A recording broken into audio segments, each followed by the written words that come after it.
dabeedna ay guusha u hantiyeen ayaa anagana wiilasheenu shafka xabadda u dhigeen iyagoo dhagax tuuraya ayna doonayaan inay xornimo u noolaano magaalada Laascaanood markan waxaa ku soo guriyo noqonaya boqolaal qof oo isugu jira qurba joog siyaasiyiin iyo xitaa bulshada qaybaheeda kala duwan kuwaas oo maanta kale sanado badan naawilayay Laascaanood oo xor ah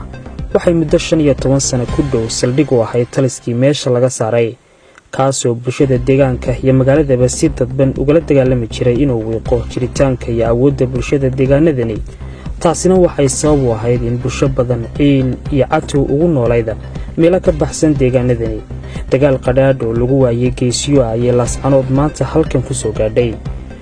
weerarkii dad banaaye ay bulshada Soomaaliland ku haysana waxay u bedeshay mid toos ah duqaynta ayaana koow ka ahayd dadka deegaankuna weeraradaasi waxay ka sii qaadeen geesinimo iyo xaraga dagaalan hor leh taliskii 30 sano jirsadeen waxay lumiyeen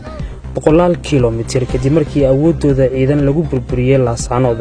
waxaana la kala diray oo meesha laga saaray ciidamadii kamaandoosta Soomaaliland ee loo yaqaanay Gamaadiida laguna soo tababaray Itoobiya maadaama awoodii Gamaadiid lagu wiiqay dagaalkii 20ka caanamaal ee bariga Laascaanood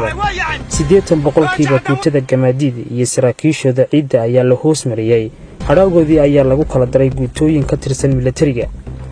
Soomaaliland guud ahaan gobolka hadda waxay kaga sugan tahay oo kaliya 6 kiiloomitir oo laba jibaaran ahna xayndaabka ciidamada deegaanku ku hareeraysan yihiin ee Gooja Cadde waxaana ku dhan awoodii ugu dambeysay ay Soomaaliland dagaalka soo socda ku wajihi lahayd ciidamadu waxay isugu jiraan kuwa ilaalada wadooyinka cashuuraha bariga ilaalada madaxtooyada badda iyo xitaa dambi baarista waxaana loo hawlgeliyay oo kaliya kadib markii ay meesha ka baxday awoodii ciidan ee dhanka militariga